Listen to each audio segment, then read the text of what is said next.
আসসালামু আলাইকুম সুপ্রিয় দর্শক, কেমন আছেন সবাই? আশা করছি সকলে ভালো আছেন। আজকের ভিডিওতে আমরা কথা বলতে চলেছি মালয়েশিয়ার কলিং ভিসার বাজার নিয়ে। আপনারা কম বেশি অবগত আছেন যে বাংলাদেশ থেকে মালয়েশিয়ার ভিসা কিন্তু ওপেন হয়ে গেছে, কার্যক্রমটা শুরু হয়ে গেছে বাংলাদেশ থেকে। এখন মেডিকেলের যে ডেটটা সেটা সম্পর্কে আমাদের কাছে অনেকেই জানতে চেয়েছেন এবং এজেন্সির লিস্ট সম্পর্কে জানতে চেয়েছেন এবং এর পাশাপাশি কোন কোন সেক্টরে কর্মীগুলো নেওয়া হচ্ছে নতুন করে সে বিষয়ে আমাদের কাছে অনেকেই জানতে চেয়েছেন এবং স্যালারি কেমন কি হতে পারে সে বিষয়ে আমাদের কাছে জানতে চান। বিভিন্ন ধরনের তথ্য আসলে আমাদের কাছে জানতে চান, তো আমরা যতটুকু পারি আপনাদেরকে বিষয়গুলো জানানোর কিন্তু চেষ্টা করি। তো ফার্স্ট অফ অল আপনাদেরকে আজকে আমরা জানাতে চলেছি যে মালয়েশিয়ার এই কলিং ভিসার বাজারে মূলত কোন কোন সেক্টরে কর্মীগুলা তারা নিচ্ছে এবং মেন সেক্টরগুলো আসলে কি, কোন কাজে আপনারা বাংলাদেশ থেকে 2026 সালের কলিংয়ে আপনারা যেতে পারবেন।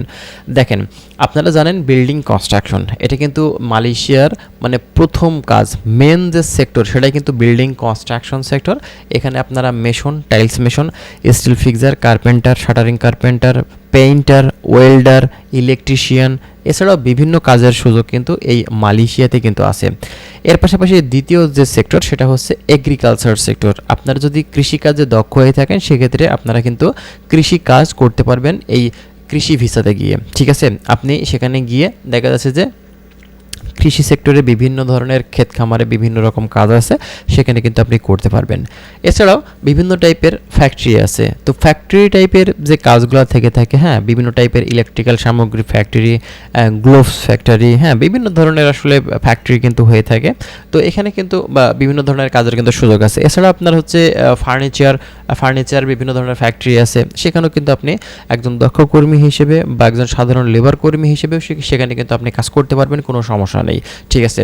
তো এছাড়াও আরও অনেক ধরনের কাজের সুযোগ কিন্তু মালয়েশিয়াতে থাকছে এবং আমাদের বাংলাদেশি ভাইরা কিন্তু সেখানে কর্মরত আছে।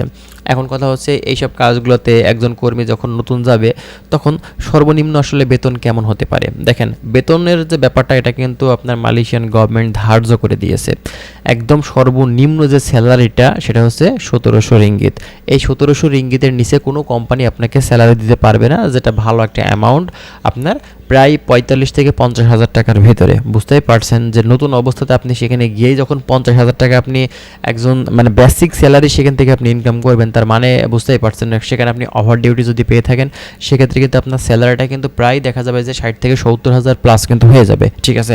তো বর্তমানে বড় একটা সুযোগ 2026 সালে আমাদের বাংলাদেশি ভাইয়েরা কিন্তু আসলে পাচ্ছে, যারা দীর্ঘদিন অপেক্ষা করেছিল তাদের কিন্তু কপাল খুলে গেছে বললেই চলে, ঠিক আছে। এবং বাংলাদেশ থেকে মূলত জিরো কস্টে যাওয়ার কথা কিন্তু আসলে গভর্নমেন্ট বলছে, তবে আদৌ এটা হবে কিনা এবং সিন্ডিকেট মুক্ত বাজার হবে কিনা সেটাই কিন্তু এখন দেখার বিষয়। তো দেখা যাক, আমরা নতুন আপডেট আসলে অবশ্যই সে বিষয়ে আপনাদেরকে অবগত করব। আর যে বিষয়গুলো আপনারা জানতে চাচ্ছেন সেটা অবশ্যই আপনারা কমেন্ট করবেন। আমরা চেষ্টা করছি বিভিন্ন ধরনের গুরুত্বপূর্ণ আপডেট ইনফরমেশনগুলো আপনাদের মাঝে প্রোভাইড করার।